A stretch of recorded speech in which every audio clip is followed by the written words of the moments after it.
Good afternoon. This is the Summer Food Service Program 2022 program update for returning sponsors. This is Judy Strassner, and I'm going to be navigating the screen, and I'm going to turn it over to Shanna Leger, who will do the presentation. Good afternoon. This is Shanna Leger with the Louisiana Department of Education. I think most of y'all on the call are probably familiar with me. I'm the Summer Food Service Program Coordinator, and I also work with the other child nutrition programs, National School Lunch, School Breakfast, Seamless Summer Option, Fresh Fruit and Vegetable. Today, we have quite a lineup of information to cover in this 2.5-hour training session.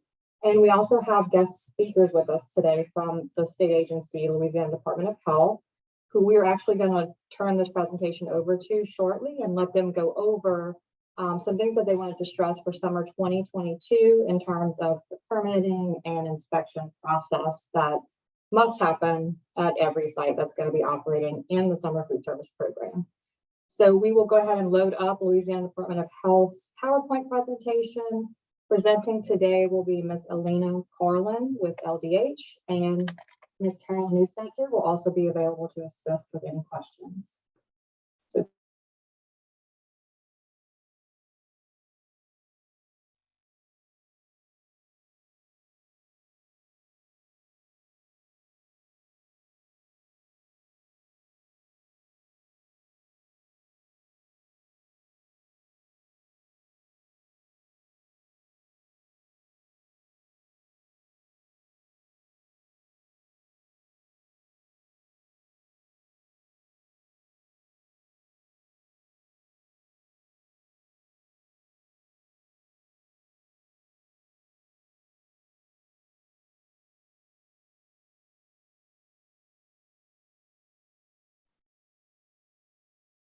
Hi, this is Alina Carlin. Can everyone hear me?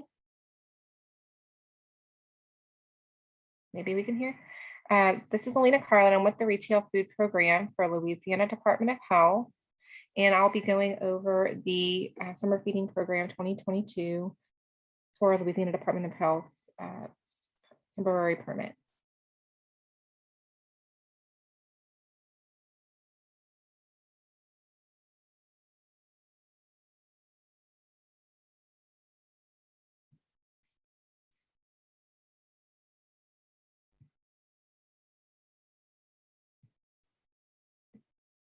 And it doesn't look like I can change the slide. Okay. Nope.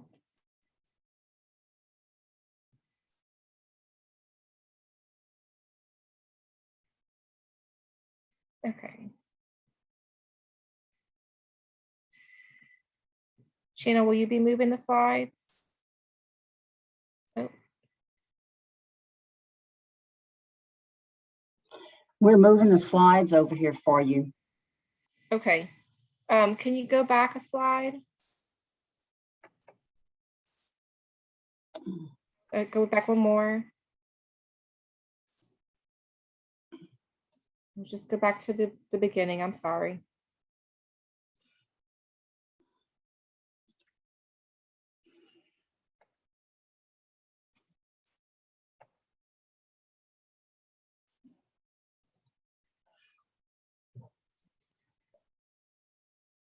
Okay, so we can go to the next slide.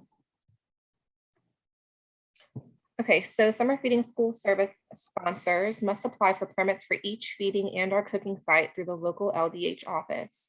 Existing school food authorities must inform the parish sanitarian's office of their status on whether summer feeding will be provided and inform the parish of the operations that will take place. Cooking and feeding site locations and delivery routes, information on the cooking and feeding site locations and delivery routes must be provided.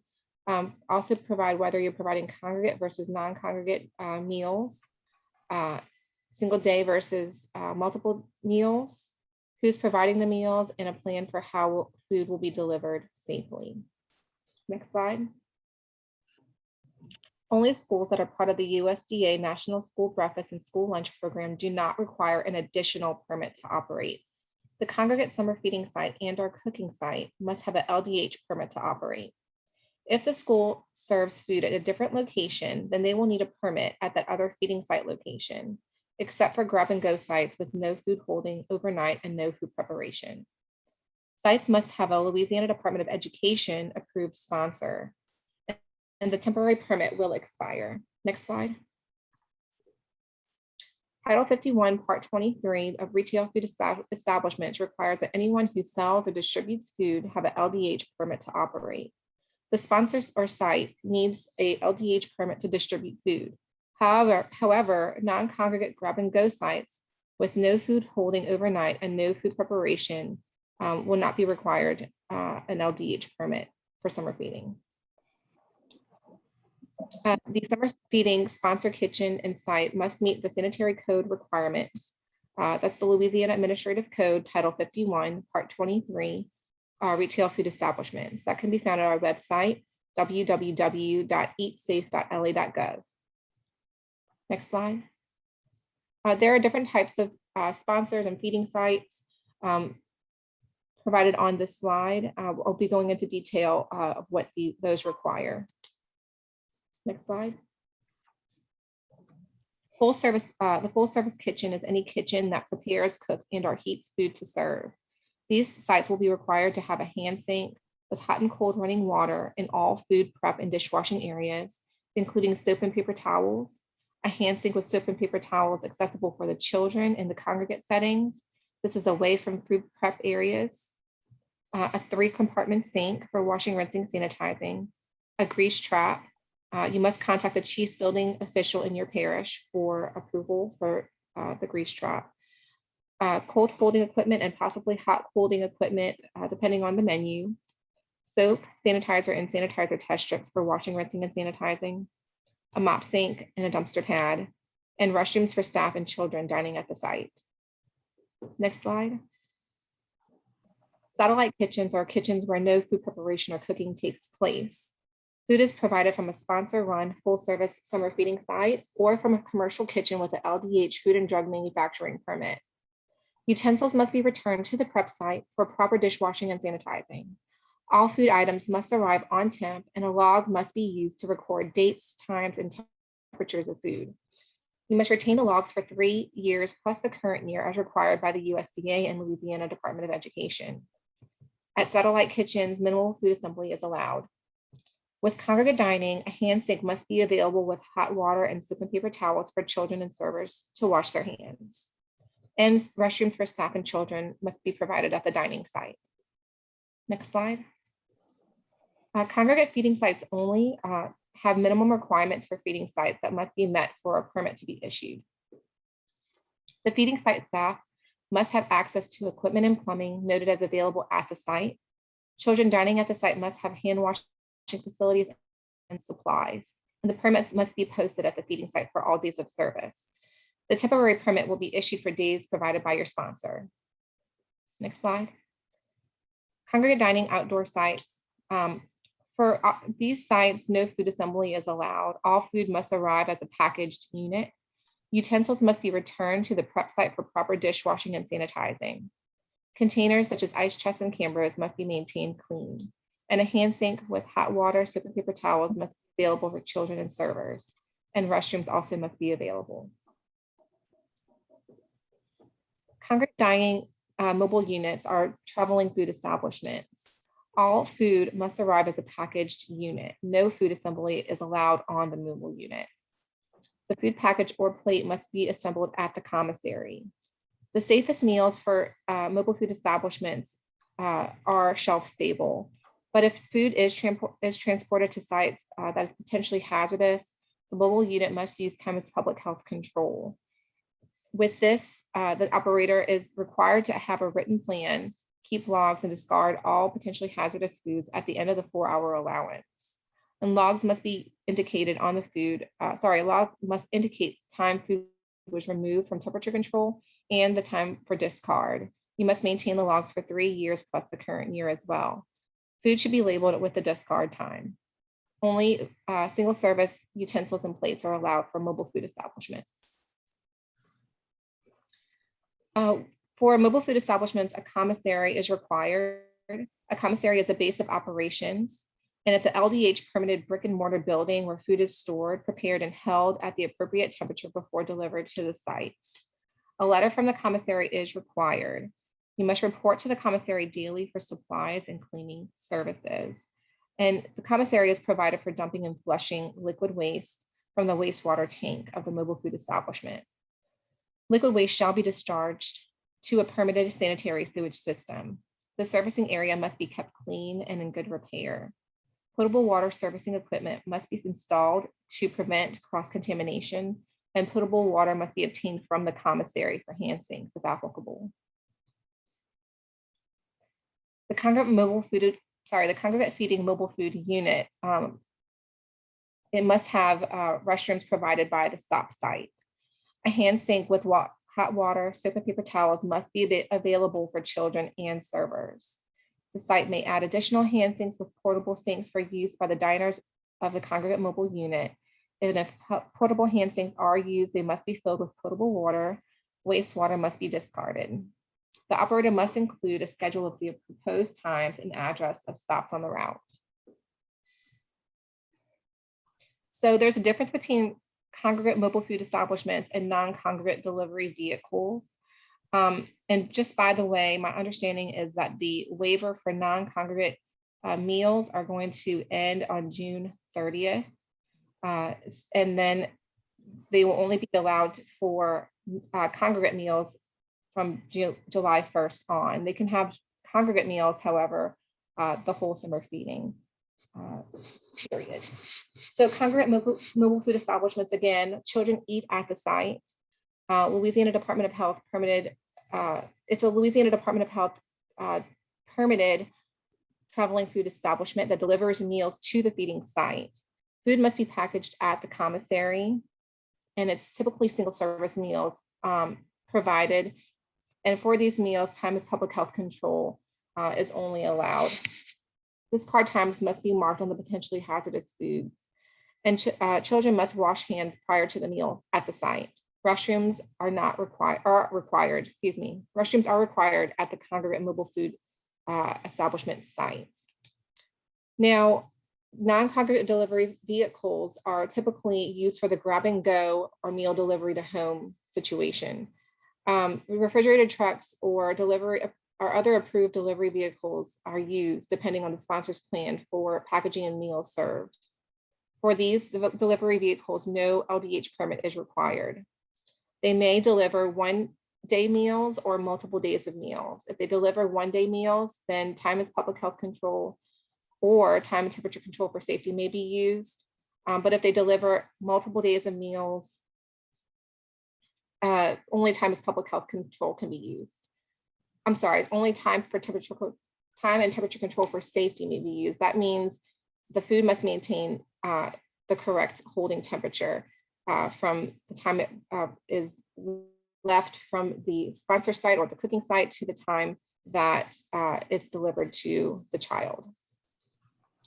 All labels must be on the packaged food for single and multiple meals. And a hand sink is not required at the site to wash, for children to wash hands, and restrooms are also not required. Oh, just going a little further on the non-congregate meal options, basically the meals have to be labeled in some way. And so each individual container must include meal contents, the source of the food, the holding temperature of the potentially hazardous foods to maintain a safe temperature until it's given to the recipient, and also rewarming instructions if necessary. They may use time of public health control, but again, a written plan and daily logs are required, and discard times must be on the food. Again, for non-congregate meal options for multiple days of meals, again, it just has to be labeled with those same instructions for time temperature control for safety, meaning it has to include the meal contents, the source of the food, the holding temperature that it should be maintained until given to the recipient, and then instructions on how to hold and warm or prepare. And it must be transported under temperature control. So there are different sponsors and situations that sponsors may be applying under. We're going to go in through all of those different forms that must be submitted under these different situations. So the applications can be found at our website at eatsafe.la.gov. And any cooking site that does not have a current annual LDH permit to operate must submit a retail food plans review packet questionnaire with a floor plan and a menu, and also the summer feeding site questionnaire. Any first-time use site that's never been used as a summer feeding site must submit a retail food plans review packet questionnaire and a summer feeding site questionnaire. If you're returning School Food Authority sponsor with no change in operation from the previous year's submission, then you only need to submit the summer feeding site questionnaire. If you're a congregate mobile food unit or a traveling food establishment, you must submit the mobile food establishment plans review questionnaire, and you must also include a floor plan, a menu, a commissary letter, and your time as public health control plan for potentially hazardous foods. Excuse me.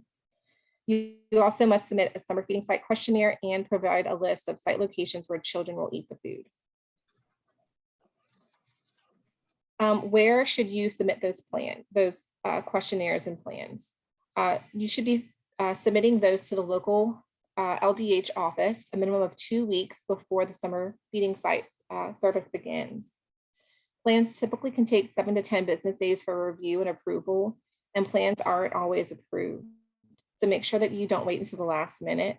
The local health department staff may ask for additional information that may prolong the permitting process. Also, May 15th is the deadline to apply as an LDOE, to LDOE as a sponsor. Excuse me. For the plumbing requirements, the chief building official in the city or parish office regulates the plumbing. That includes the restroom fixture counts and grease trap sizing. And again, make sure that you contact them early so it doesn't delay the approval of the site. If the site manager doesn't own the site location, the sponsor must submit a site agreement made with the owner of the site. So for example, if your site is at a church and you don't own the church, then you have to get a site agreement from the owner of the church on what equipment is going to be allowed to be used at the church, and also provide the times that the summer feeding meals will be served. That's just an example though. Okay, so in the instance where the food is transported to a site, sponsors who plan to deliver or have delivered prepared food to multiple feeding sites, grab and go sites, and meal delivery routes, they must submit the locations or routes of all feeding sites. That includes non-congregate grab and go sites and non-congregate meal delivery routes. For meal delivery to homes, Louisiana Department of Health doesn't want to know the individual recipients' home locations, their names, or contact information. Also, please provide the proposed delivery times. They would have to submit a written plan explaining the delivery plan for holding food at safe temperatures, and train staff on how to monitor and record those temperatures. The application for permit for mobile units, this is not including the non-congregate delivery meals. Each unit must submit an application packet, and the operator must include a schedule of the proposed feeding times and the address of stops on the route. If the potentially hazardous food is served, a written plan for using time as public health control must be submitted. Logs must be maintained, and it's the responsibility of the cooking site to mark when the food was taken out of temperature control. Again, it's the responsibility of the feeding site to mark when food is used or discarded. Again, remember that a commissary letter must be submitted. So once plans are approved, you must contact the local Louisiana Department of Health Sanitarian's office to schedule a pre-opening inspection. You must be the one to call in advance, and the inspector will schedule your inspection. A person with the legal authority to sign for the sponsor must sign the temporary permit to operate before or at the time of inspection, but a person in charge of the summer feeding site must be on site at the time of inspection. The site should be ready for service at the opening inspection, and refrigeration should be 41 degrees or lower. Hot water, sanitizer for dishwashing, and sanitizer test strips should be available. Soap and paper towels must also be provided. will not be backdated to include dates of service previous to the issuance of the permits. In some cases, based on the length of service, a second routine inspection is required if it's longer than 31 days in operation. The issuing of a temporary permit occurs when all requirements are satisfied and the site passes inspection. The site must not operate until a temporary permit has been issued. Permits are not transferable to other owners or locations. The end date on the permit indicates the end of food service. If extensions are needed, the sponsor should contact the local LDH office to request an inspection. Post a temporary permit from LDH and the inspection reports at the feeding site during the hours of operation. The summer feeding site must have a temporary permit to operate, and make sure to submit the summer feeding application a retail food plans review questionnaire, if needed, at least 2 weeks before you plan on operating. Please don't wait till the last minute, and remember that the sponsors must submit to LDOE the application by May 15th. There's other helpful information on our website, eatsafe.la.gov, including the summer feeding questionnaire, plans review packet questionnaire for retail food establishments, and the plans review questionnaire for mobile food establishments.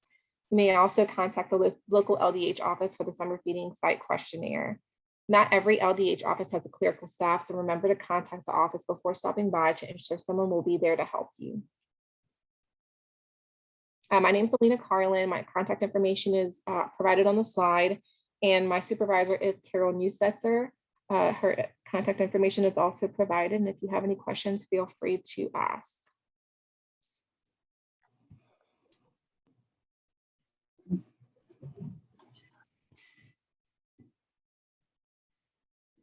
There's no questions at this time in the chat. If anyone does have questions, you can type them in the chat. We'll hold for just a minute.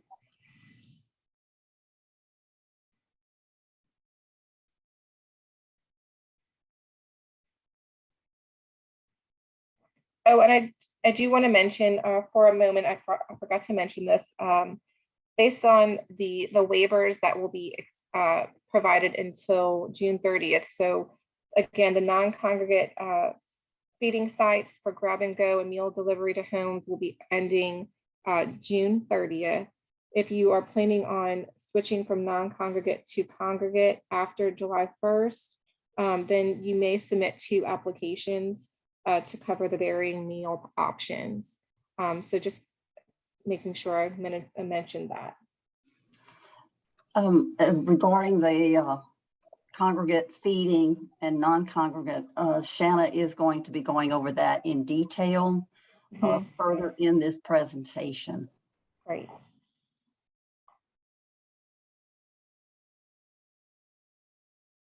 Okay, hearing no questions. Thanks, Alina. We do appreciate you participating in the training. Thank you.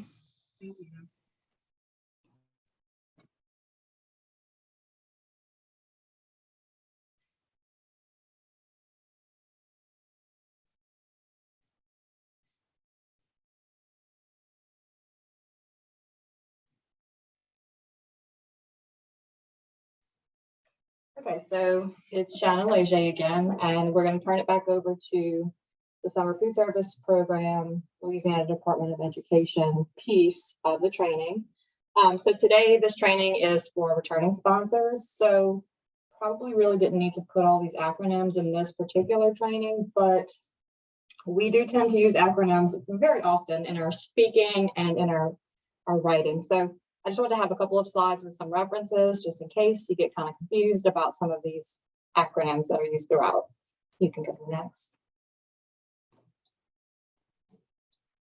Okay, so some of the agenda items we've completed, and the agenda items, which are plentiful to cover in the next 90 minutes, are listed here. We may not necessarily flow in this particular order, but we do intend to cover all of these topics at some point in the next hour and a half. Okay, first up, for returning sponsors, we're going to talk about the requirement to publicize your program, and then we're going to touch a little bit more on LDH and requirement to notify LDH of any planned operations. Okay, so again, since this is just a training that's geared broadly towards returning summer sponsors, we do expect that we probably have a variety of different sponsor types on today's call. So we may have school food authorities that are present on today's call.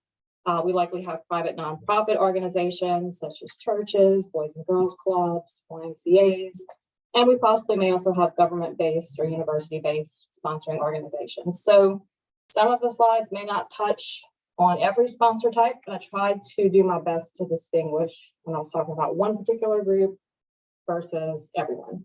So on this slide, we're talking about a federal requirement for school food authority sponsors to annually provide summer food service program outreach to the community.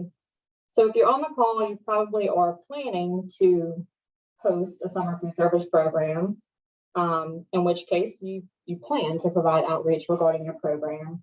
However, even the school food authorities that do not have any intention of offering summer meals this summer, per federal regulations, they are required to still publicize the program and the availability of sites in their service area. So we do have a memo that we put out last year that kind of touches on that. Once these slides get posted to the Louisiana Fit Kids website, you'll be able to access all the internal links. So links like this one here, memo SFS 21-X168, you'll be able to just click on it and it'll pull you directly to the place on the CNP website where that memo is posted. Okay, so this slide is pertaining to all sponsor types. So our school systems, as well as our private nonprofits, universities, and governmental sponsors. So remember that if you are a sponsoring organization that intends to operate open and or restricted open sites, you are required to promote your program to the local community. That could be done in a variety of different ways. We have some examples on this slide. USDA really does not specify how many different outlets you should use, but generally speaking, if you're running more open sites or predominantly open sites, you generally should try to use multiple formats of promoting your program to the community. Then there's the opposite, which is closed enrolled sites and campsites, which we don't often see in Louisiana, but those sites are really geared towards a very condensed, very specific subgroup of children. So with sponsors that have closed enrolled sites, they are not expected to publicize their program in such a large scale as a sponsor that's operating open or restricted open sites would. So generally for closed enrolled sites, those sponsors are just targeting the families that they expect are going to be applying for the program, or that population pool of children that could apply if they want. And they're not putting it in like newspapers that are going to reach the community at large. So they're probably just in pamphlets home, and that's acceptable for those site types. We always want to stress every year, because this tends to be a review finding for some sponsors, that the non-discrimination statement, it absolutely must be included on any and all communications that are relating to the summer food service program or the single summer option. So any document that is pertaining to free and reduced student eligibility, which you don't too often see in summer food service program, you see that more so on school side, national school lunch and breakfast, but any document that relates to free and reduced student eligibility, or any document that you produce that's greater than 1 page in length, it must contain the full statement, the full non-discrimination statement, which is fairly lengthy. Anything that is 1 page in length or shorter, and that can include a document that is a front and back 1-pager. You are allowed to use the short statement instead of having all the multiple paragraphs that are required of the full statement. So the short statement is, this institution is an equal opportunity provider. And we also have some references as to where you can click, different websites you can go to look at some prototype media releases, as well as where you could also go quickly to see the full non-discrimination statement, which would be our homepage of our website. One other thing that's important to note too is that when you are providing a non-discrimination statement on your program materials, whether that's the full statement or the short statement, USDA says that you cannot provide that statement in a font size that is smaller than the font size used in the body of that document. So you can't paste that in there and put it as a font size 4 and then have the rest of your document in Arial size 12, for example. So you would need that information to be Arial size 12 or greater if that's what you're going with the body of the document. Okay, and this particular slide is going to give you a screenshot of what our homepage looks like. And everyone on the call pretty much should be familiar with our gold homepage.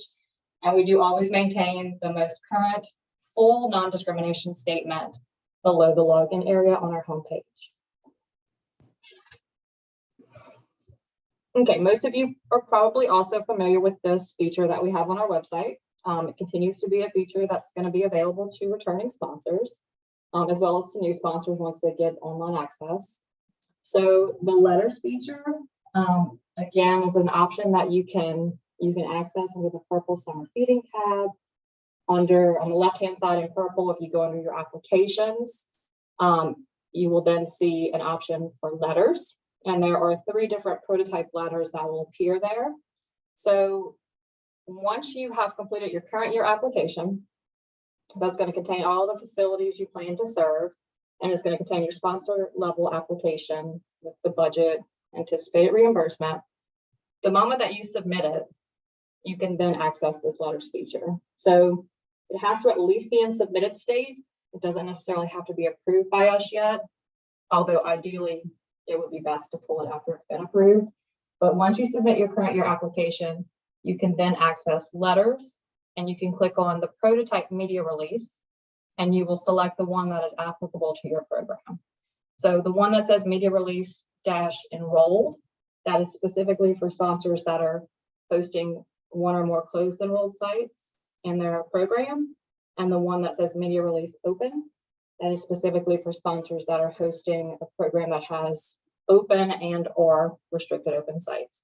If you happen to be doing a hybrid, which sometimes occurs, you may have a sponsor that for some reason needs to have a closed enrolled site at location A, and then all 5 other locations are open sites. That's totally fine to do. You just have to make sure that you're publicizing correctly. So if you have it documented in the online system that way, you would be able to pull up both of those media releases, and the one that says open would display and pre-populate everything for those 5 open sites for you based on what you've keyed into your application and submitted. And the enrolled one would populate the information for that 1 closed enrolled site as reported in that facility application. Under that same letters feature, we also have the health inspection prototype. So again, once you have submitted your current year application, you can go in under letters, you can click on health inspection, and it's basically going to pull up everything that LDH will need to know about your program. There might be some exceptions pending on some of the flexibilities and options that are going to be made available this summer, which we will go into later. But for the most part, everything that you need to provide to them will pre-populate from your facility level applications and pull into that letter. So you can then take that wording and that table that it provides for all of your sites, and you can actually copy it and paste it into a separate document. So you may have letterhead or some kind of set prototype that you normally use whenever you're doing publications. You could certainly copy all the text, paste it into a letterhead Word document, and the formatting and everything should remain in place. So you would just want to do a double check, make sure everything's correct as listed for your sites, and then you could use that form to submit to LDH to notify them that you're going to have a program at these locations, on these dates, at these times, with these meal types, and it'll also serve as a request for any further visits that they may need to make at those sites. This is just kind of a recap of the outreach that we have previously talked about, requirement to provide a public release or a media release. This just talks about some different options that you can do to target parents versus to target students. And again, like I had mentioned previously, if you're a sponsor that's operating open and restricted open sites, the more ways that you are reaching the public, the more likely you are going to be to have a pretty good participation rate. So open, restricted open sites, try to publicize your program to the greatest capacity. Closed enrolled sites, we understand you're not going to put it in the paper or have radio stations broadcasting the availability of your program to the population at large. No Kid Hungry also has some free materials that can be downloaded and used to promote your program. So there is a yard sign that I did test that link and it does still work. So it just kind of basically provides you with a nice flyer that you could post to just indicate to the public that you do have free meals available at that location. And then we did also want to make mention that the texting number that has been provided in the past for families to use, they're trying to locate the closest Sfsp facility in their community. The old number has been discontinued. So it is no longer the 877-877. It is now 304-304. And then No Kid Hungry also has this nice website that sponsoring organizations or families can access. And you can do a search basically throughout the entire state to find the closest site to you that provides whichever meal type you're kind of interested in providing to the children. I put this in here too, I don't know that you guys necessarily need to know this, but we do maintain a listing in real time of the sites that are approved for a given program year. And that is called the Sfsp Approved Sites by Parish list. So it's on our homepage. It's available to the public. Anyone can access it. No login is required to get to this Excel document. So it's going to be from the homepage on the right side of the screen where we have the scrolling box, helpful links grouped. You would scroll down till you get to the topic of summer food service program. And then you would see the file link Sfsp Approved Sites by Parish. So that actually gets updated nightly, I believe. And as we approve sites for the new program year, they automatically populate and get sorted in that spreadsheet based on the parish in which they're located. So it's going to alphabetize all the parishes in the state, A through Z, and then it's essentially going to place the sites in the proper parish that they are located in. And it's going to provide all their details, pretty much like the health inspection letter does, the dates of operation, the times of operation, the meal types that are being served, the site type, if it's open, restricted open, or closed enrolled. And then it's going to give information on who the sponsor is that's providing the services at the site. So if you go and you access that now for summer 2022, it's just going to pull up a blank document. But once we launch the website and we actually begin processing and approving applications sometime in April, all these sites will begin to populate again for program year 2022. And we did just want to remind sponsors too that if you're operating open or restricted open sites, you are required to provide operational details at each location to the public. So again, you want to make sure that you're advertising your program, that the public is aware of what meals you're providing, which times you're providing those, what type of site you're operating, all the pertinent details that they would need to know for the children to participate. One thing that's important to mention here is that if for any reason midstream during your operations, if you have to change something with how that site is operating, so if suddenly you have to close on some days because of severe weather, or you have to change the times in which you're serving your meals because you don't have any children coming for a certain time frame, it is the sponsor's responsibility to update that information and repost it.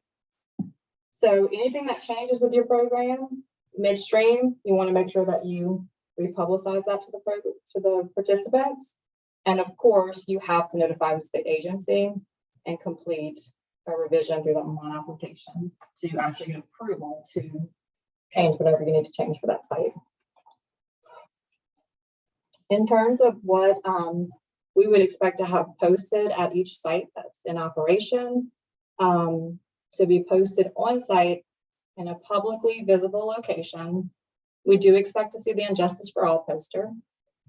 We expect to see the most current permit to operate that has been issued for that site by the Louisiana Department of Health, as well as the latest health inspection report that the site has received. So those three items should be in a place at the site where any child or any adult that comes to the site could see them and physically read them. Other things that should be on site but not necessarily publicly visible is your custom complaint procedure, should any family want to file a discrimination complaint, as well as the prototype non-discrimination complaint form. So again, all these things that are underlined, once you guys get a copy of the PowerPoint, you'll be able to actually click on them and then go to the direct link to access that prototype form. The complaint procedure form is relatively new. So I don't know if we've discussed that in detail, but we will have some more trainings coming up in the next 2 months that are on specific topics. And I'm going to make sure that we do address that in the record keeping training that we're going to have, I believe, next month. Sorry, month after next in May. We're almost in April. In terms of Injustice for All poster, I did check on the availability, and it doesn't seem that we have a lot of posters currently on hand at the state agency. So we are going to try to request some more from USDA. And in the meantime, just be patient with us. Check back with us maybe in early to mid-May to see if we've gotten some more in. And then at that point, if you need additional posters, you're only required to have one posted per site in the area where your point of service is. But if you need more sites to replace ones that are just in poor condition, you can contact us at our general email, which we're going to have on multiple slides ahead. But it's childnutritionprograms@la.gov. And you can just tell us what address to send it to, whose attention to place the mail out to, and how many copies of the poster you need. But again, I don't think that we're going to have enough to really begin issuing any kind of mass quantity of these until May. Okay, so I think Alina did a good job of explaining sponsors' duty to notify LDH of any summer activities that they're planning to have occurring. But just please be reminded that regardless of what sponsor type you are, you may be a school food authority that normally operates National School Lunch for Breakfast 9 months out of the year. You, as well as the other sponsor types, are still required to notify LDH of the summer operations that you're planning. So from that point, once you've provided that notification to LDH, they may determine that they don't even need to come on site. You have an annual permit already. You're a school site that's already participating in other child nutrition programs. They may not need to do anything additional for summer, and that's fine, but you still have to notify them of what you're planning for the summer, and then your piece is complete of your requirements. And on the previous slide, I'm sorry, one other thing that I did want to mention too is that if you are a temporary site, one that only operates in the summer months, of course, you cannot begin operating until you have that current coverage. So if you normally get a temporary permit that expires when your program ends every summer, you cannot begin your 2022, for instance, program, even if you've gotten approval on your online application from our agency, until you also have the things in place that LDH requires for you to have a food service. Okay, so this is where things might get a little bit confusing, but I'm going to do my best to cover what's new for summer food service program in summer 2022. Okay, first up, the online application. So at this time for our returning sponsors, we are planning to launch the online application sometime between mid to late April. And this is, you're probably thinking that's kind of late for what we normally do. And it is later than the typical website launch, but the state agency has applied for some waivers for summer 2022. And we really want to get approval on those before we launch the website, because if we don't, we're going to have some applications that are just kind of a big mess. So without those waivers, without our approval to be able to offer them to you as sponsors, your applications probably would not be correct. So we're really trying to hold until when we think we might have an approval on those, build those into the system, and then launch the option to electronically opt in to those waivers at the same time that you're working on your application. Okay, so I'm going to try to clarify what waiver options are actually going to be available to summer food service program sponsors versus which waiver options are available for seamless summer option operators for summer 2022.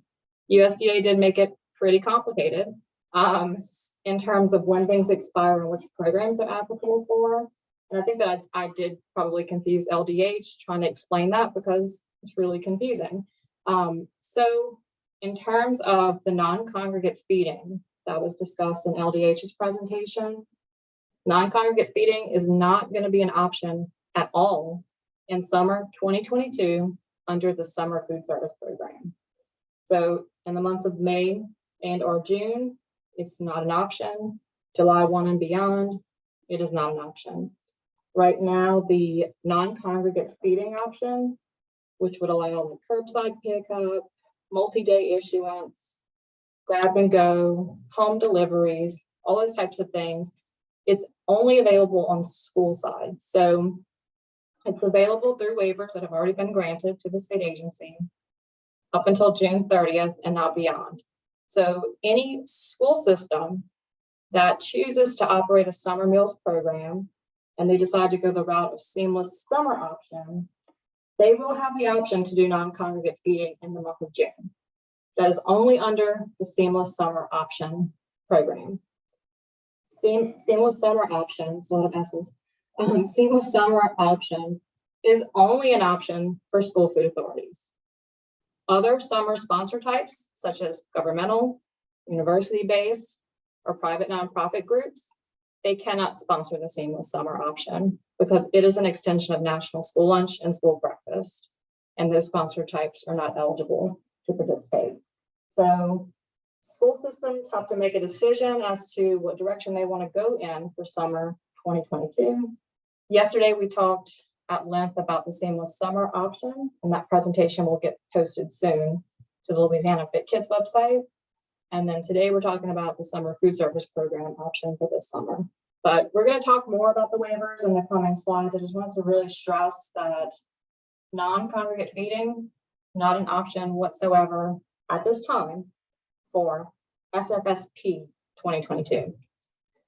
So the waivers that we, the state agency, have applied for Sfsp 2022 are the following that are bulleted on this slide. So we have applied for the ability to approve requests to use offer versus serve for non-school food authority sponsors, the option to provide meal flexibility in terms of timing of meals, and we've also applied for the ability to waive that requirement that sponsors have to do a first week program monitoring visit for all sites.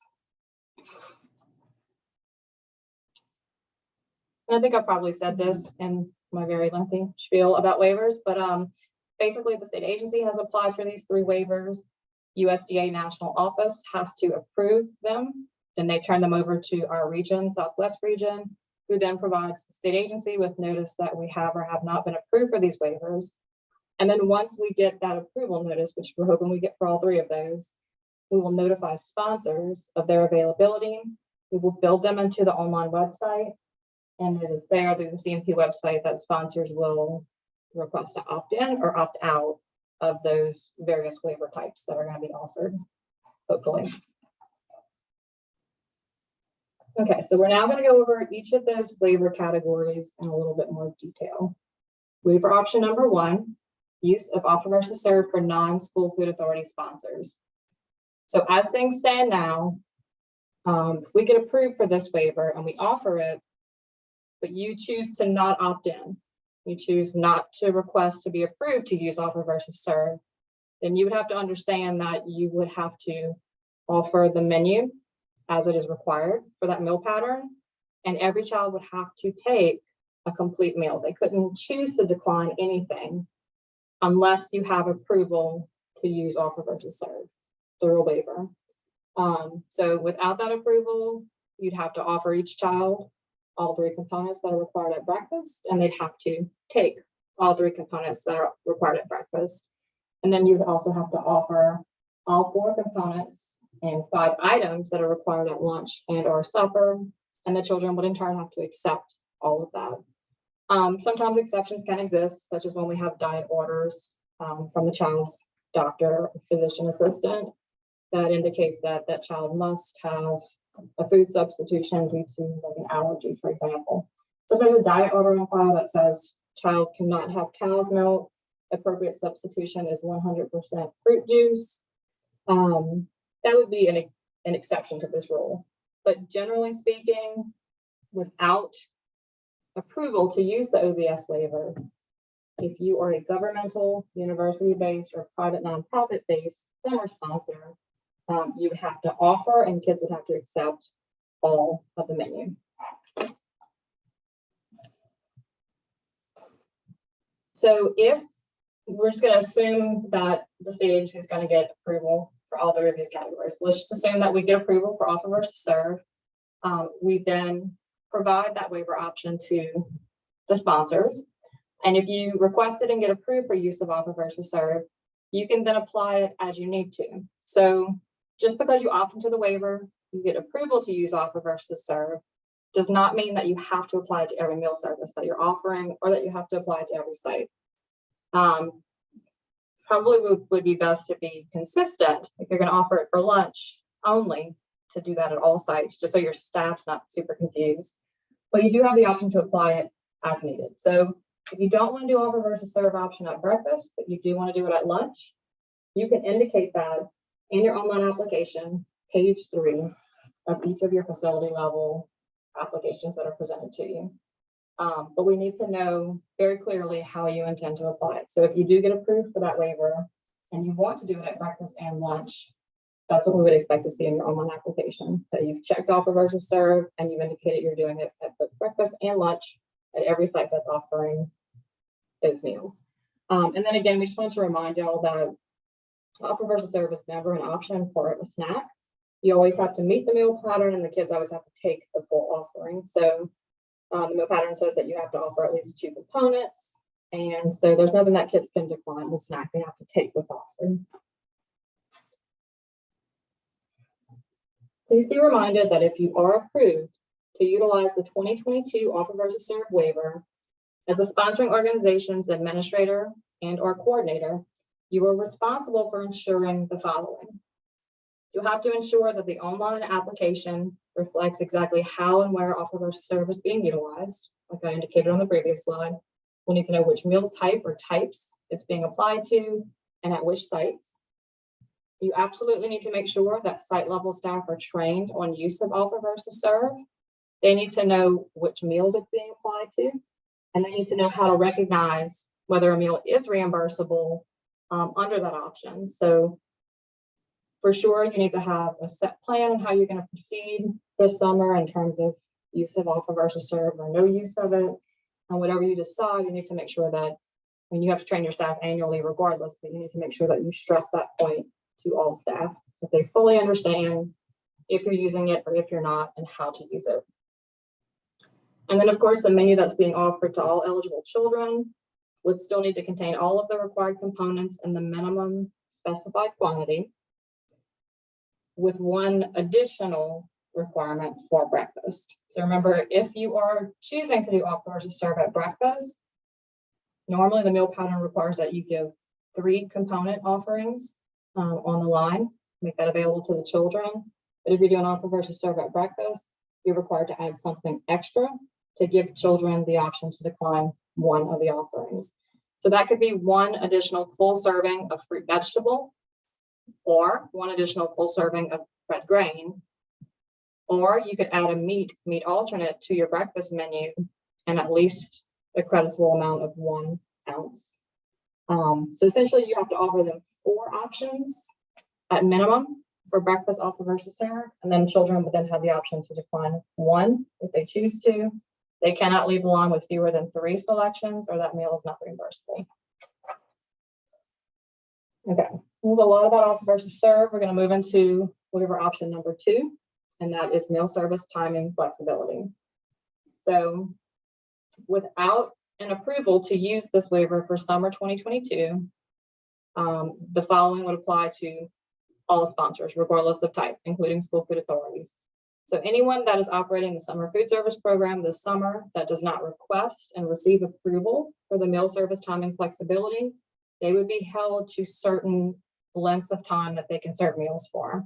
So the federal regulations indicate that typically with this program, you can serve a breakfast for up to an hour, but not to exceed 1 hour in length, or you can serve a snack for up to 1 hour at each of your sites on any given day. Lunch and or supper meals can go a little bit longer.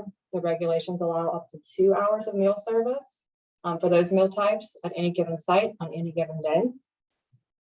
So I think everybody's pretty accustomed now to having these flexibilities because we've had them for probably 3 or 4 summers now, where you can exceed those amounts. So with an opt-in for this waiver and approval to use it, you would be able to exceed those caps or those maximum serving times. Go to the next slide. So we just kind of have an example here. If you do request this waiver, again, we're assuming the state agency gets approved for it. If you do request it through the online application and we approve you to use it, the minute that you opt in and we grant permissions for that waiver, you're then going to be able to break kind of the rules that are set in place in the online application. So at that point, once you opt in and we approve it, you could go into Site A facility level application, and you could set a start time for breakfast at 7:30 and end time at 9. That violates the typical rule of no more than 1 hour for breakfast, but that would be okay because we've told the system that you're approved to use that waiver. And then you can go to Site B, who's requested to have breakfast from 8 to 10, and you could indicate that for Site B. So you can apply breakfast times as you need to, custom settings for each site, and you can exceed that 1 hour time frame for breakfast or snack, and the 2 hour time frame for lunch or supper with approval of this waiver. Okay, waiver option number 3, program monitoring, waiving of the first week site visit. So an opt-in or an approval for sponsor use of this waiver would allow the organization to waive completion of the first week monitoring visit for any summer food service program site that meets both of these criteria. So in order to even be able to use this waiver, not only would you need approval to use it, but the site would need to be A, a returning site that has participated in the summer food service program, the last one that was offered by that sponsor, and also B, a site that is in good standing. So we mean that the last time that it received a visit from the program monitor, there were no serious findings or deficiencies. And the last time that it received an audit from the state agency or someone who assists with auditing for the state agency, there were no significant issues. So you have to meet both of those criteria to be able to waive completion of the first week visit at your sites. Theoretically, you could have some sites that qualify for this and some sites that don't. So you might be a returning sponsor that's bringing back 5 sites and you're adding 2 brand new sites. So you could apply for this waiver and get approved for it. And those 5 returning sites might meet these criteria on this slide, which would allow you to skip that first week program monitoring visit. But for those brand new sites, that's not an option. You have to do the pre-operational visit, the first week visit, as well as the first 4-week review. So the box at the bottom of this slide is kind of just reiterating that. A quick recap of what the sponsor's program monitor is typically responsible for. Just remember that anytime that you have a new site, a site that did not operate in your last Sfsp, or a site that is returning but problematic, you have to do a pre-op site visit. So we have a prototype form for that, and that's the site visit that gets completed before the site ever begins its operations. Without that waiver approval that we've been discussing, every site requires a first week visit. And again, if you have new sites, they're going to have to get it regardless. But if you have returning sites that meet the criteria on the previous slide, you could potentially be able to skip the first week visit. And then the first 4-week review, these last 2, the first week visit and the first 4-week review, tend to really confuse sponsors. First week visit has to occur in the first week of operation at each site. It's typically a 1-page form. It's pretty brief. It's pretty simplistic. You're not really looking at anything in super fine detail versus the first 4-week review. That's a separate document that gets completed by the program monitor. It must be completed at every site. So there's no waiver for this one. It has to be completed annually at every site, new or returning, and it must be completed at some point in the first 4 weeks of each site's operations. That document, I believe, is a 3 or 4-page document. So it goes into more detail than the first week visit, and it does typically require that a meal service is observed by the program monitor. Also keep in mind that this is a common review finding. A sponsor may have some sites that just operate, very short term. It might be a site that does vacation Bible school, for instance. It may only operate for 1 week and serve supper for that 1 week. In the past, sponsors have said, well, my site, it didn't operate for 4 weeks, so I didn't do the first 4-week review. You're not exempted just because the site only operates for 1 or 2 weeks. You still have to do the first 4-week review. You just have to do it quicker. You have to do it in the time frame that the site is operational. Okay, so where can I find these prototype, monitor, visit, and review forms? There's a few different locations where those can be accessed. We provided that on this slide. All right. So again, this is where things get a little bit fuzzy. We're going to talk about waivers that have expired under the summer food service program. So there are quite a few waivers that were available in summer 2021, and they were available in summer 2020 under the pandemic. They have not been renewed for summer 2022. So at this time, the following waivers that are listed on the slide will not be available under the summer food service program for summer 2022. So that includes non-congregate meal service, multi-day meal distribution, parent guardian pickup, home delivery of meals, and then there's also another, which is basically the establishment of a closed enrolled site for it to be able to provide free meals using free and reduced school data. We'll go into that a little bit more. Okay, so with the absence of non-congregate feeding for Sfsp 2022, what does it actually mean? So I wanted to kind of break it out even further in this slide. So without that non-congregate feeding option for summer food service program, that means that children participating in the program will have to receive their meals as they've done pre-pandemic. So they'll have to receive their meals one at a time during the specified timeframes approved on the corresponding online application. They will have to consume them in a supervised congregate setting. And by that, we mean that the children cannot leave the site with their meal or any portion of it. So you can designate still, even with congregate feeding, you can still designate locations on the grounds of the facility where the children can consume their meals. So if you have like picnic tables right outside of the indoor eating space and it's a nice day, you could allow the kids to consume their meals there, but it has to be, you know, a set part of your plan. You have to have notified LDH of that, and that has to be something that's communicated to the kids that even if they're eating at the picnic tables, they still have to eat it physically on the grounds of the site. And so without that non-congregate feeding waiver, that also means that children are not going to be permitted to receive meals that are intended for later consumption. So for instance, last year, some of our sponsors, after the kids would leave for the day, they had their lunch. They would be provided with a shelf-stable breakfast for the following morning to eat at home, and then they would come back to the site and they'd eat their lunch on site. That type of stuff is not going to be permitted for Sfsp 2022. I'm sure we're going to have questions on this, so be thinking about them, and you can add them in the chat whenever. I just don't want to spend too much time on it because we have a lot of things to cover. So I did want to touch on the closed enrolled site free eligibility establishment.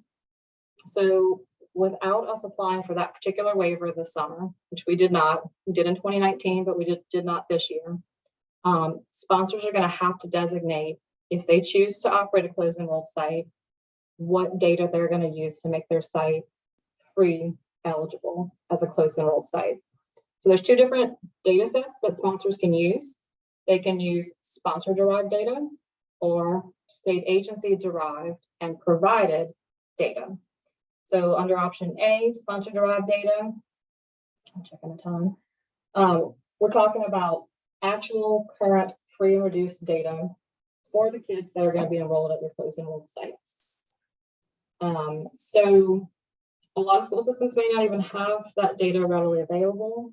You may be a private nonprofit organization and you don't normally process free and reduced meal apps.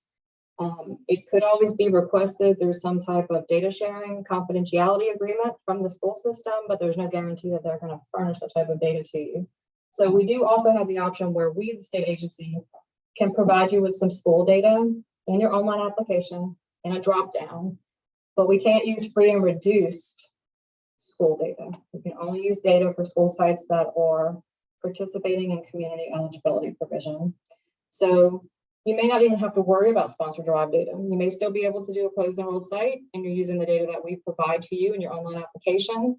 because in your community, in your service area, the school district normally operates community eligibility provision. So you may not even have to stress out about this, but I did want to say what that means, us not applying for that waiver, just to make sure that everybody kind of has an idea of where this is headed. So don't panic.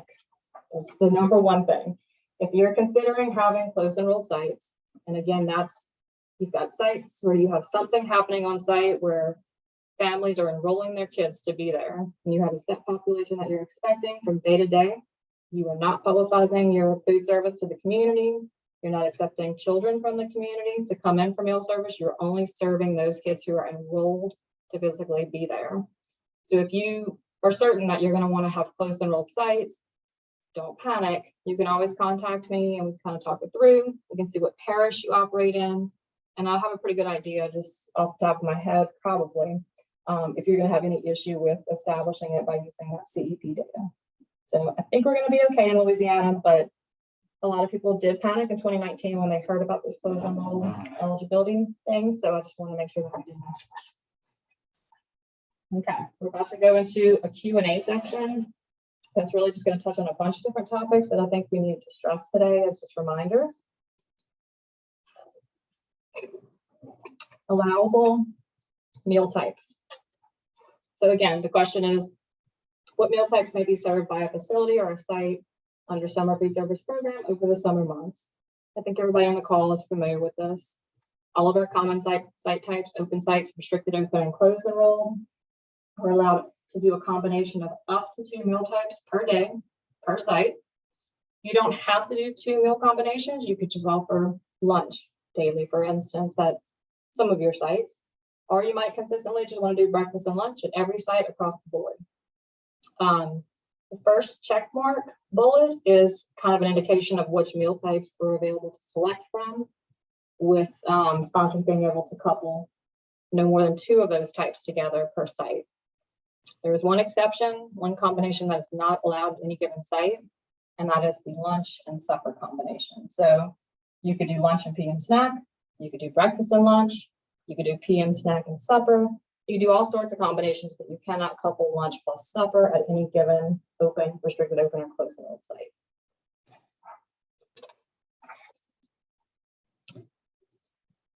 Next question is, what meal pattern can I follow if I'm a school food authority summer sponsor? So it's the school food authority summer sponsors that have flexibility here. USDA allows them to elect in their online application to continue to meet the school side meal pattern, National School Lunch and School Breakfast, or they can elect to use the Sfsp more simplified meal pattern that doesn't have all these weekly maximums in place and whole grain rich requirements yet. It's probably going to come down the road, but it's the more simplified version. So SFAs still have the option to select between those 2 meal patterns. Also, SFAs will have the option to implement offer versus serve under the meal pattern that they select. So they do not have to apply for that OVS waiver. Next question is, what meal pattern can I follow if I am not a school food authority summer sponsor? So this is for our private nonprofits, our universities, and our government-based sponsors. There's not a choice here. USDA says that you must follow the Sfsp meal pattern. And then for this summer, USDA says you have the option to request use of offer versus serve via a waiver. And again, the state agency has only just applied for those 3 waiver categories. We have not been approved yet. We're hoping that we'll get approval in the next few weeks and that we can provide y'all with notice of that. But at this point, non-school food authority summer sponsors they have to follow the Sfsp meal pattern, and without approval for use of offer versus serve, you need to plan to offer all required components and have kids accept and take all required components. Without use of the offer versus serve waiver, under the summer food service program meal pattern, what am I required to offer to children in the Sfsp? So this is basically just a screenshot that I took out of USDA's nutrition guidance for Sfsp booklet. This came from page 11, and it has 3 columns: breakfast, lunch or supper, and snack. And it just tells you what the basic requirements are. So for breakfast, you have to serve all 3 of the components that it's indicating portion sizes for. For lunch or supper, you have to serve all 4 of the components, with that requirement to offer 2 separate items under the fruit vegetable component. And then for snack, you have to select 2 of 4 of the components listed, with one rule that you cannot break. You cannot offer 2 liquids as a reimbursable snack. So you could not say, I'm giving 6 ounces or 3/4 of a cup of 100% apple juice, and I'm giving an 8-ounce milk, and that's what I'm giving for snack. That would not be reimbursable. You could offer the milk or the juice plus one other food item in the minimum amount required, and that would be reimbursable. So with use of offer versus serve, with use of that waiver under the summer food service program meal pattern, what would change in terms of what's being offered versus accepted by the child? So really the main point here that we wanted to push is that you can, once you get approved to use offer versus serve, you can apply it to the meals you want to apply it to, with the exception of snack. It's not an option there. If you apply it at lunch or supper, you're still going to serve the same menu. You don't have to serve anything extra. You just have to meet the meal pattern for lunch or supper. And then kids have the option to decline up to 2 of the offerings. They can take all 5 items if they'd like, but they have the option to decline up to 2. For breakfast, you have to go above and beyond, as we mentioned previously. The meal pattern says that you have to give those 3 components, but if you're doing offer versus serve at breakfast, you actually have to plan to offer a 4th item as well. And that could be another separate fruit vegetable in the minimum amount required. That could be another serving of red grain in the minimum amount required, or that could be the addition of a meat alternate that credits at least 1 ounce of a serving. And then kids can decline any one of those things. I think I've probably already answered this. How will sponsoring organizations receive notification and updates regarding 2022 Sfsp waivers? So again, as soon as we hear back from USDA that we've been approved for these waiver categories, we're going to notify all of our sponsors in the state. We'll probably do that via email and memo. I just put email and or issuance of a memo to notify you guys that we've been approved. At that point, our IT guys are kind of on standby. They're anticipating that we're going to get approved for this. So they're going to be able to build this into the CMP system relatively quick. So once we get the notice that we've been approved, they're going to work that into the CMP application. And then anybody that participated in 2019, I know that was a long time ago and that was pre-pandemic, and a lot has happened since then. But anybody that operated in 2019, they had the option to go into the website and opt in or opt out of those different waiver categories. We're going to do it basically the same way. So you would log in to the CMP website, you go under the purple summer feeding tab. There's going to be a waiver link that you click on, and every sponsor is going to have to go in and indicate whether they want to use or not use the various waiver options that are being presented. What are the current Sfsp reimbursement rates and where can they be accessed? So memo SFS 22-67 is how that is posted on our website. The link next to it is a direct link to that memo. So you can pull up those rates from the memo directly, or you can pull them up from the CMP website. And even though technically no one has access to a 2022 application yet, you should still be able to log into the website, go under your purple summer feeding tab, click on program administration. Underneath that, you'll see reimbursement rates, like a sub tab, click on that. And then for some reason, it's going to default to program year 2023.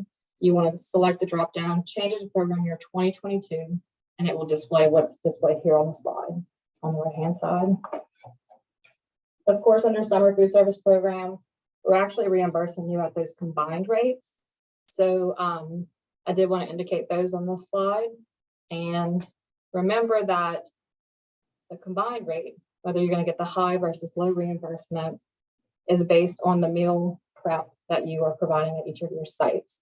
So that actually reads, the claiming system is reading from your most recently approved facility level application for each site, and it knows which reimbursement rate category to apply to that site based on it. So next slide. Screenshot on the bottom half of this slide is going to basically just show you that portion of the facility level application, page 1. That's where for all of your sites, you have to tell us where the food's coming from. Are you using a vendor? Are you preparing meals on site? Are you preparing meals at a central kitchen that's operated by your own staff? Are you using a food service management company? So based on what you report for each facility, our CMP system is going to know which set of rates to apply in the claim for each of the sites. Okay, so in terms of summer food service program advances, I'd like to say this is going to be handled the same way as it normally is, and that is true, that response, but in the last 2 years, things have just been kind of wild with the pandemic. So in the last 2 years, we haven't handled this process in the normal way. We should be able to revert back to the normal way this summer. So sponsors will get access to their online Sfsp application, hopefully mid to late April. And that's known as your revision 0 application. That's your initial application that you're going to complete and submit for approval to operate a summer food service program. So in your sponsor level application, everybody's going to have one, and then you'll have as many facility level applications as number of sites that are going to be operational. In your sponsor level application, page 5, that's where you'll be able to place the check mark if you want in advance, and then you'll be able to mark any and all months that you are considering receiving an advance for. So we did also want to make mention that you check, for instance, June and July, you're not absolutely held to that. If you get your June advance and then you file your claim and you get reimbursement and you realize you don't need that July advance anymore, you can email and notify us of that and request to withdraw from that. And so we will not calculate and issue that second advance if you tell us that it's not needed. So, but do remember that if you were considering an advance, that request really needs to come in the revision 0 sponsor level application. One other thing real quick about advances, you don't have to go back. I think everybody on the call should already know because y'all are all returning sponsors, but remember, you're getting advanced that money to help you with startup of your program. That money is going to be deducted out of the first claim for reimbursement that you file. So you're going to file that online claim for reimbursement. Appropriation control is going to receive it. They're going to start processing it. They're going to see that we issued you in advance. They're going to deduct that amount off the top of it, and then they will process your claim for the amount that remains. So just be aware of that.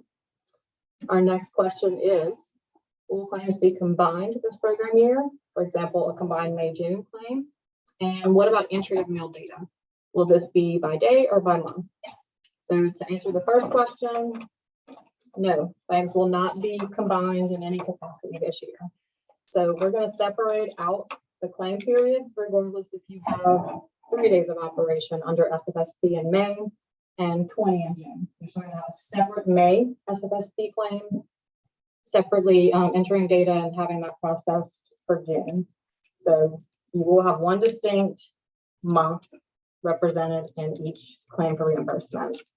In terms of meal data entry, we're going to continue with what we've been doing the last couple of summers. Our school food authority sponsors, summer sponsors who normally give us monthly totals for meal data under National School Lunch and School Breakfast. We'll continue to do that for Sfsp for our school food authorities. Any non-school food authority summer sponsor is still going to need to enter those daily details into the claim. So nothing's changed there. That'll continue as it has been. Okay, and I get asked this question a lot, usually per year. So we've added the question, who do I contact if I need to have a claim released for correction? So just remember, if you just submitted the claim and you found an error in it, let's say it's the same day, or you submitted the claim yesterday or 2 days ago, appropriation control very likely hasn't even set eyes on it yet. So when you've just submitted it, you can email Tamika Jean-Pierre at the email address provided on the slide in writing. She wants it in writing to request for the claim to be released back for adjustments or corrections. In that email, you need to tell her the name of your sponsoring organization and the claim period that needs to be released, as well as the program that is associated. So she's not going to know just because you identify your organization that it's specifically May 2022 or June 2022 for Sfsp that needs to be released. Like you need to specify exactly which claim and for which program needs to be released. When they release it, you will get an email notifying you that it has been returned. And at that point, it's basically like an unsubmitted open claim. You can edit your data, recheck it, save it, resubmit it. Please be reminded that usual claim submission deadlines do apply.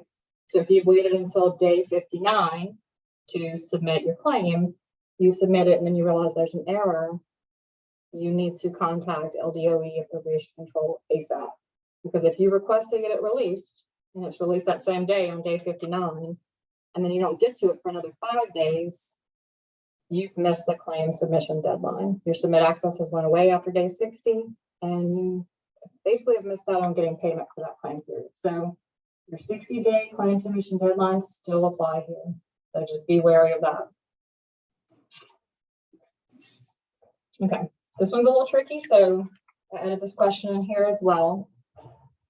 What site should I expect as a sponsor to see appear in my 2022 SFSP online application? So if you were a sponsoring organization that participated in SFSP in summer 2021, you'll probably have all or most of your sites that you operated last year roll over into this year's application once we launch it. But I did say with some exceptions, because again, with SFSP, we don't have this non-congregate feeding option. We have it through June 30th with the seamless summer option, which we discussed in yesterday's presentation, but we do not have it at all for SFSP 2022. So we have been provided with a data set from IT that lists every single SFSP facility that was approved in 2021. So anything that we see that was created to distinguish a site from any kind of congregate stuff that was happening, like where we renamed a school facility to indicate that it's a distribution or a hub location, or if we created a facility to reflect a home delivery route, we're going to remove those because those types of options are not available for 2022. So that's what I mean by some exceptions. If you operated at most of your school sites last summer and we didn't have to build any additional sites for any special circumstances, all of those facilities should roll over into your application for the new year. If you are a sponsor that's returning, however, you did not operate during the pandemic. So some of our universities have not operated since 2019. They wanted to operate in 2020, they wanted to operate in 2021, but the university didn't let them have their programs that they normally provide just because of the risk of COVID. We're still allowed to treat them as returning sponsors. We have checked with USDA. So we sent out a survey several weeks back, just trying to get a feel of who thought they might return. We included our universities and governmental sponsors and our PMPs that normally operate, but maybe have not operated since the pandemic hit, or maybe only operated one summer. We should be able to treat you as a returning sponsor, give you online access. At the same time, we give everybody else 2022 online access, and we should be able to roll over the facilities that you last operated in your 2022 application. How do I request the addition of a new site or location? So it really depends on what kind of site you are requesting. I get this question every year. Oh, my email address is there. It's just very hard to see. So if you are a school food authority and you're planning to operate a 2022 summer food service program and you see 9 out of 10 of your school sites display and the new application, site 10 is just not there, you can email me directly and request for that school to be added to your SFSP application. That's a school that normally operates under you, your organization. It normally participates in National School Lunch, School Breakfast. I can add it to your application without any special forms needing to be completed. However, if you're trying to request a new site that's not a school, or if you're trying to request a school site that doesn't belong to you normally, maybe you're a private nonprofit and you operate at some school sites in your parish because they don't do an SFSP, or maybe they end their operations in June and you pick them up in July. In those scenarios, we would need a JOT form submission that would notify us of the details of that site that you are requesting to have added. So on this page, we've provided the full link to that JOT form. I don't think anything has changed with the JOT form in the last 2 or 3 years. It should be the same thing that y'all are accustomed to using, anybody that's used it before. And once you click submit on that form, it's basically automatically going to just compile all the data that you put in that request, and it will notify both me and Dana Dozat of that site request.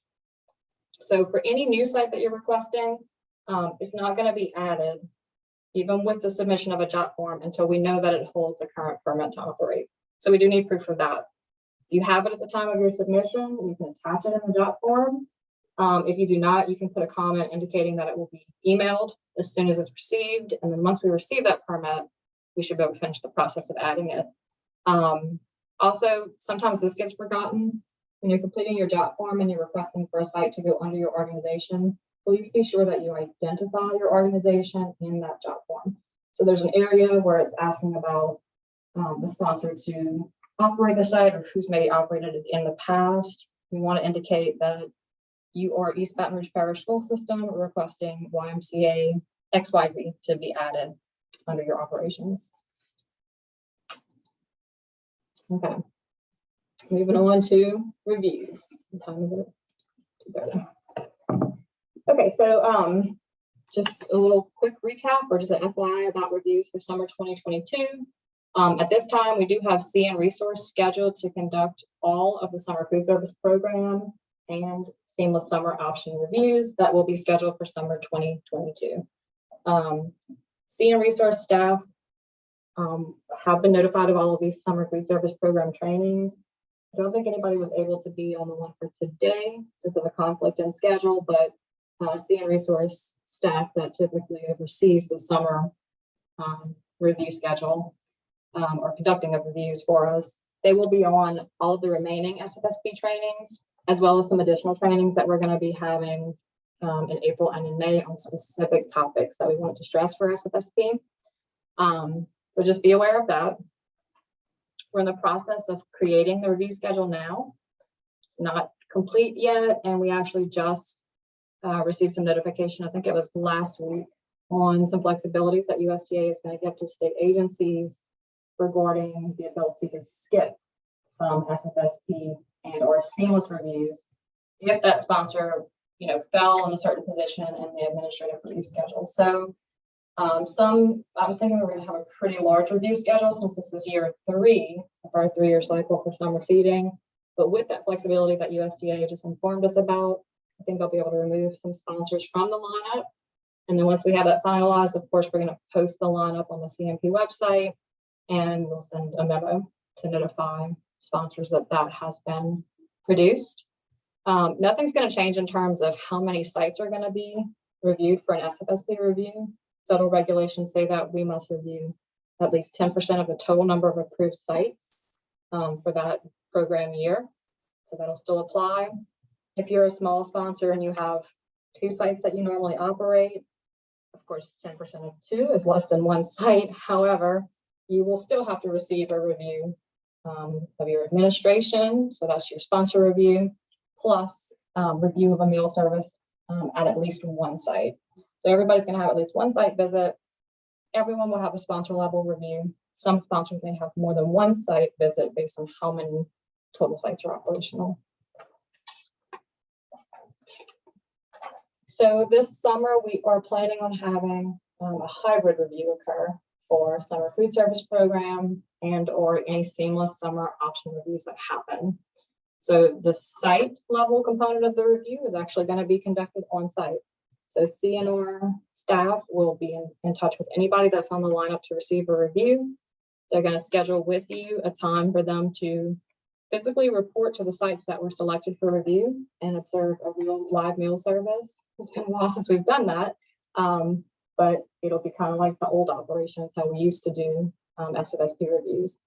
Only 1 meal service has to be observed per site selected. So you may be doing breakfast and lunch at all of your sites.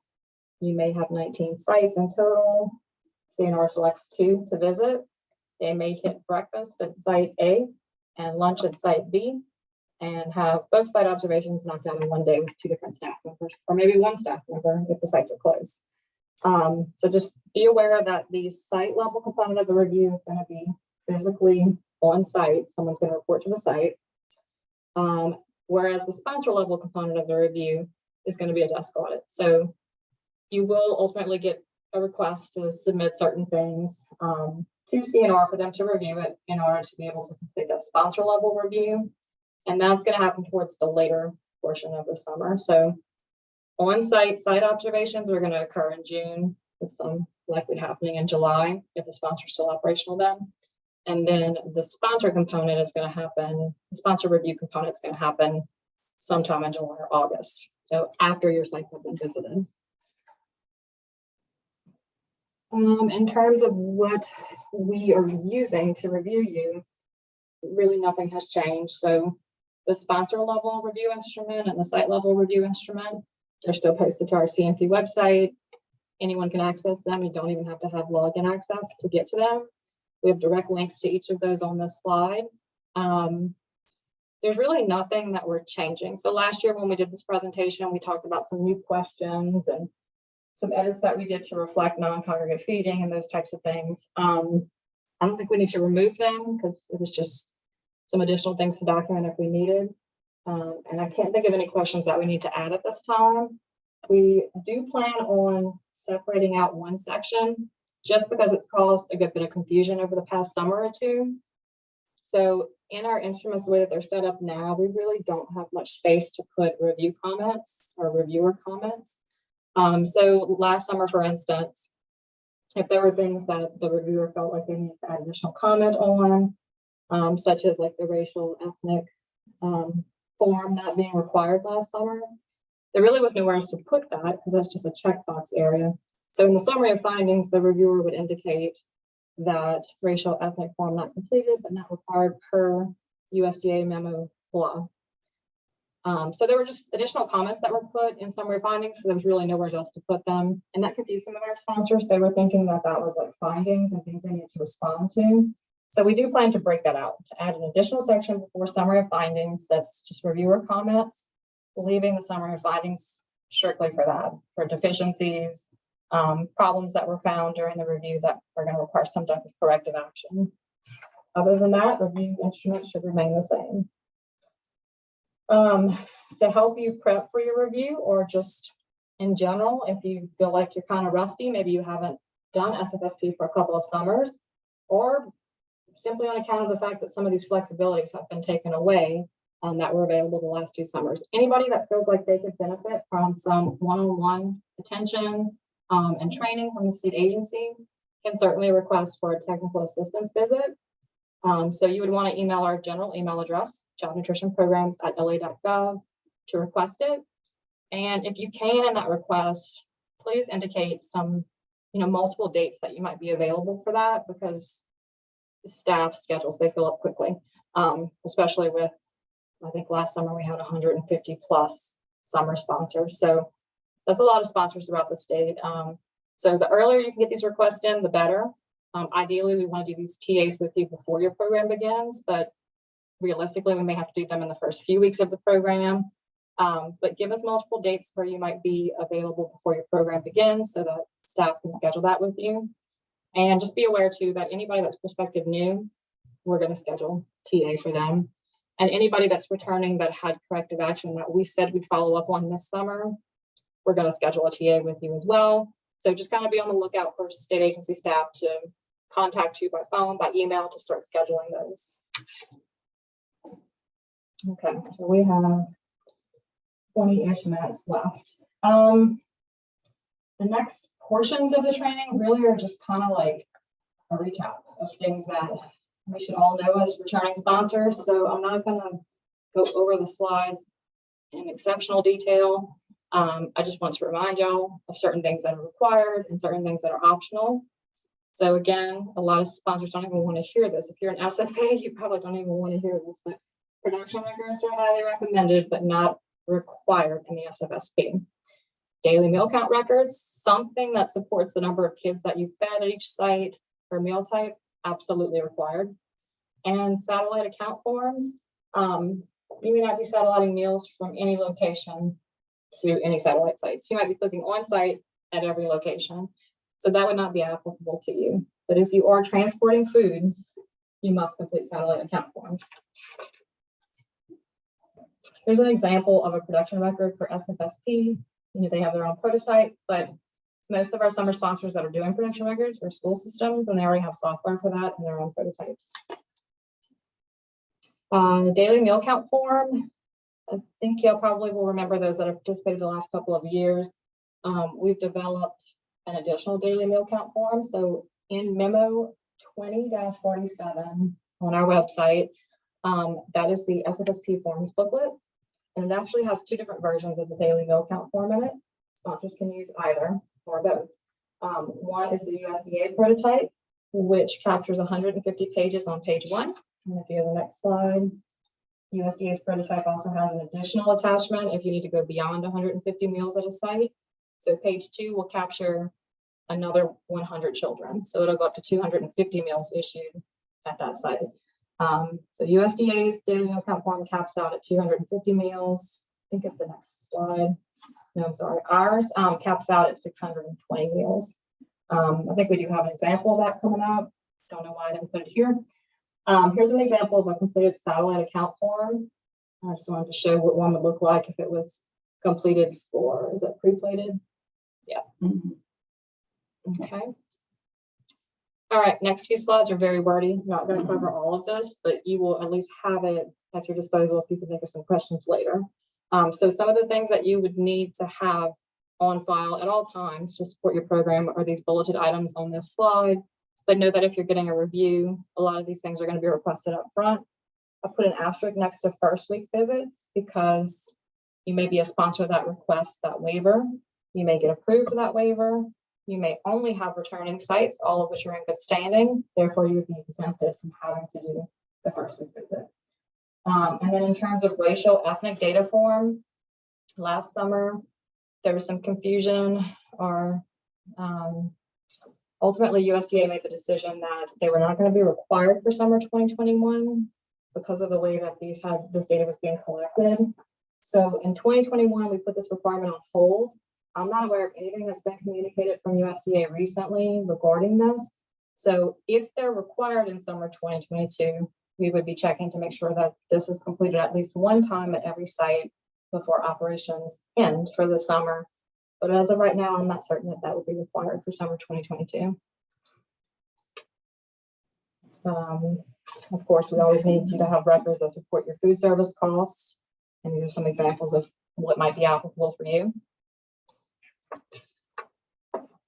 We always expect on review that we're going to check any record in support of how money is being accrued to the program. So any cash collected, any donations. A lot of our summer sponsors don't sell meals to adults. You can, but you have to make sure that you're pricing them equitably. So you need to be recouping the cost of the meal back if you choose to sell them. So that would be an example where you might be collecting cash to deposit into your summer food service program account. Most of our sponsors don't do that. But any kind of cash donation, any kind of money that's coming into the summer food service program bank account, whether that's from advances from us, reimbursements from us, is subject for review anytime that we drop in, as well as on any administrative reviews. Pretty lengthy. Not all of these things are necessarily even going to be applicable to your program. So you may not have an agreement with schools to furnish meals, that you may be producing your own meals. You may not use a food service management company, but if you do, you need to have the appropriate backup and supporting documentation. So these are just some examples of things that could potentially be requested as applicable for your program. The things on this slide really are mostly captured on a daily meal count form and or a satellite account form.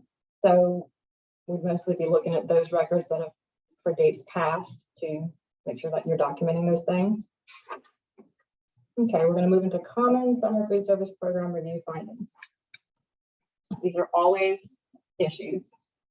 So we always try to stress them every year. Your hash mark sheets or your daily meal count forms need to be complete.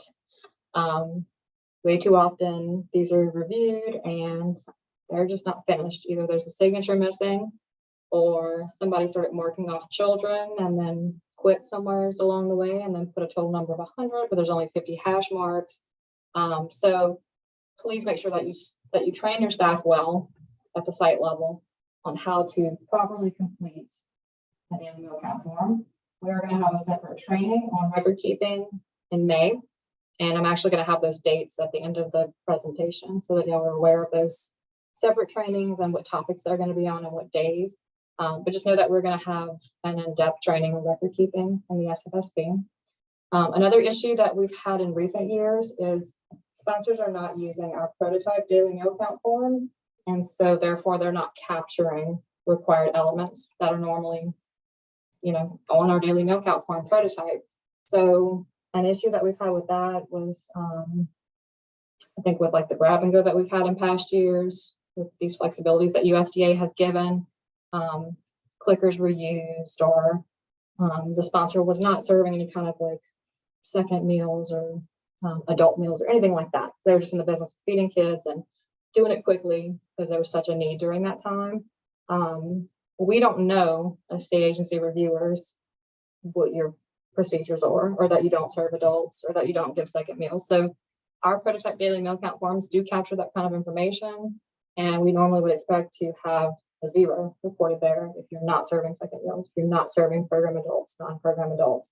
So you are free to use alternate count forms, things other than our prototypes, but if you do, please make sure that it captures what ours captures. Serving meals outside of the approved meal service time is just a common issue. You have to revise your online application if you find that there's a need to change your meal service timing. So you're not approved to serve from 11 to 12:30, even though 12 to 12:30 may be a popular time that kids are coming. You're only approved from 11 to 12 in your online application. Come out on site, and we see that you're still serving children through 12:30. We do have the ability to disallow any meals that were served between noon and 12:30. So you have to submit those revisions timely. You have to notify us of changes in your program. And then also no point of service, which sounds crazy, but that's been an issue in the past couple of years with the pandemic, with the flexibilities that USDA has given. Some sites had multiple points of service that were actually operating. They had curbside happening at the same time that they had meals being served from the cafeteria. You always have to have records and support of that location where you've issued meals. So you may have multiple points of service. You could have, even in the congregate setting, you can have a point of service in the cafeteria, plus in each classroom if you're bringing meals to certain classrooms. So you have to have records and support of each point of service. Okay, so I think the next few slides are going to go over some common issues that we have with daily meal count forms, but I'm kind of just going to skip over those for now. We give you an example of like what a completed form would look like. Here's an example of our state agency prototype daily meal count form that does go up to 620 meals issued per day per site. You have the option to use that or the USDA prototype. Both can be found in memo SFS 20-47. These are the same examples that we provided last year, so we're just going to skip over them. But each slide is going to show you an example of a daily meal count sheet, with the following slides telling you what the issue would be if state staff or CNR staff were reviewing these records. Please be reminded that any kind of daily meal count form that we review that has missing hash marks, that has a straight line that's connecting multiple lines, we will not allow you to claim those meals. So do periodically check behind your staff to make sure that they're completing these daily meal count forms correctly. Okay. More common SFSP review findings would be in the area of staff training. We're always going to look at those training records for the current year. We technically could look at past years as well, because you're required to keep 3 years plus the current year on file. So a very common finding is that not all of your staff was trained before they took on their responsibilities for the summer. Please make sure that all staff receives adequate training in the areas required, regardless of their volunteer or paid staff. Incorrect use of offer versus serve has been an issue over the years. So if you're not sure about it, if you have questions, please contact us. Non-budgeted expenses has been a big issue in recent years. Just because it's an approvable use of SFSP funds that you've utilized for leasing of equipment or vehicles does not mean that we're going to say that it was an approved purchase. So you didn't budgeted, if you didn't include it in your online application in the SFSP budget, we're probably not going to allow you to pay that with SFSP money. You're probably gonna have to recoup it with some other funding source. And then the reverse is true. If you budget something and we approve it, and then when we go to look into that category and you say, well, it was a verbal agreement that I had between me and X, that's not okay either. We need documentation of any kind of leasing that you're doing. So, to support that you have terms and conditions and that you're paying them in accordance with that. And then less than arm's length transactions has been an issue over the years. So we're not saying that you can't do business with your sister-in-law's company that she works for, but if you're potentially going to do business with someone that you have some type of pre-existing relationship with, you need to disclose that to the state agency before you proceed in any kind of contract. I think I've said this enough. This is basically, you've got to notify us of changes before they happen. If things happen quickly and something changes, a staff member suddenly leaves, has to be replaced on the day of or the following day, please email us and notify us of those changes, but know that the email alone is not sufficient. You have to keep your online application up to date and reflective of your program at all times. And these are the training dates that I was referencing previously. So we have 5 additional trainings that we're going to be hosting. We're going to do a summer food service program general procurement training on April 19th. We're going to do one specifically on the procurement plan on April 26th. We're going to do one that covers these waivers for summer 2022 in more detail. And we, fingers crossed, should have an approval from USDA by then on May 5th. We're going to go into record keeping requirements a bit more on May the 10th. And then we're going to talk about SFSP online revisions on May the 17th. I don't think all these dates have been added to LA Fit Kids yet, but they will be getting added soon. And we invite y'all to take part in any and all of these if you are able. And of course, our contact information. So any kind of general questions that you have relating to training, where to access the PowerPoint, just general things, we do encourage that you use our child nutrition programs at la.gov email. But if you have specific questions or something that's, I probably would have to take a look at to help assist you with it, you can certainly email me directly. My email address is on the slide too. And 225-342-9661 will reach really anyone in this section that deals with summer food service programs and summer option, national school and school practice. And I made it through all those slides. Okay, so go ahead, y'all, and submit any questions that you have that you're thinking of now. And I know this was a lot of information thrown at you in 2 hours, but any questions you can think of now, go ahead and enter them in chat, and we're going to start taking a look at what we have.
Okay, we have a couple of questions we've received in chat. And one thing I did want to correct, I did not think that we had any CNR staff that were able to participate in today's session, but that was not correct.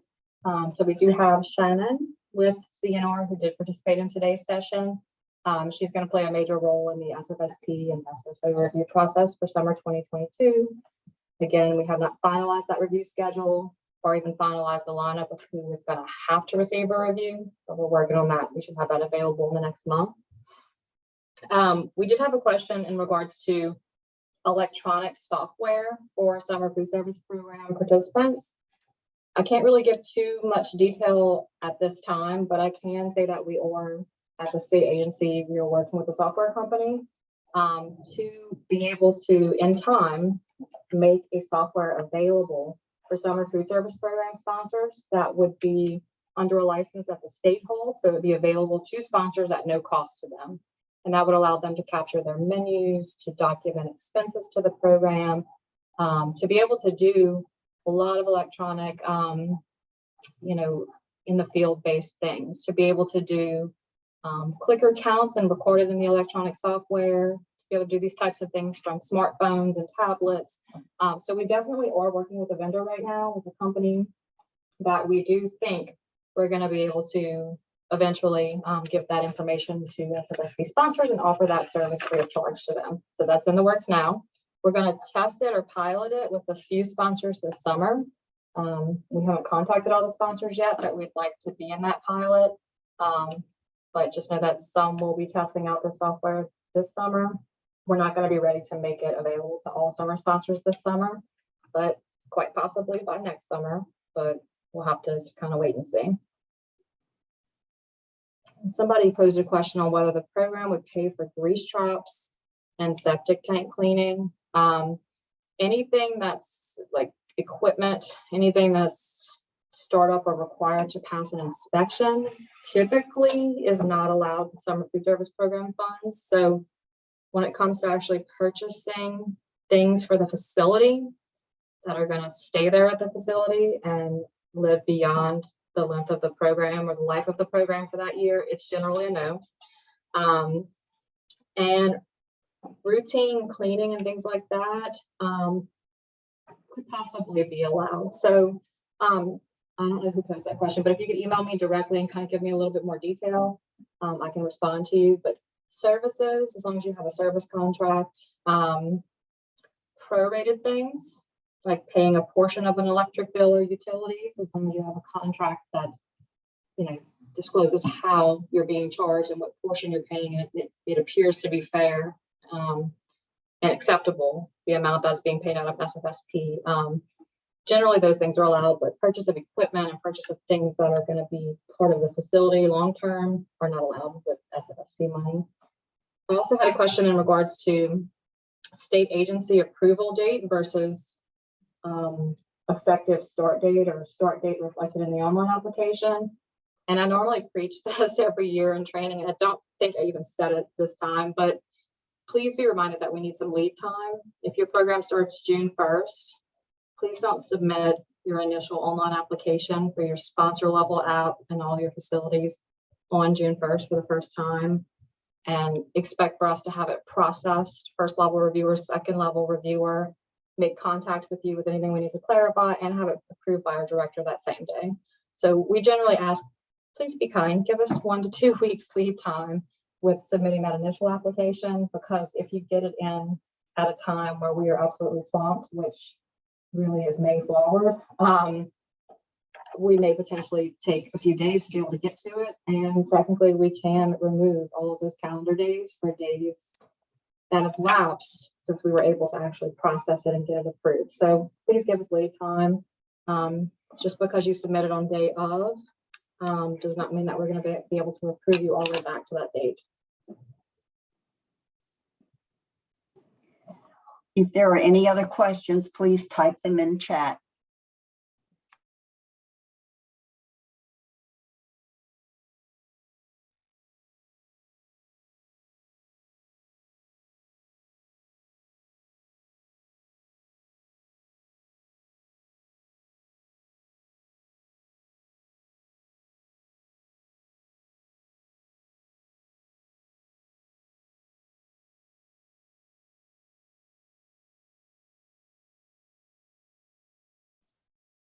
We'd like to thank you for joining us today during this Summer Food Service Program 2022 update. And if you do have any questions, please feel free to send your questions to Child Nutrition Programs at la.gov. And this training has been recorded, and it will get posted to the Louisiana Fit Kids website, where you'll be able to listen to the recording and you'll be able to print the slides if you'd like to do so. So thanks again for taking your time to participate in the Summer Food Service Program 2022 update.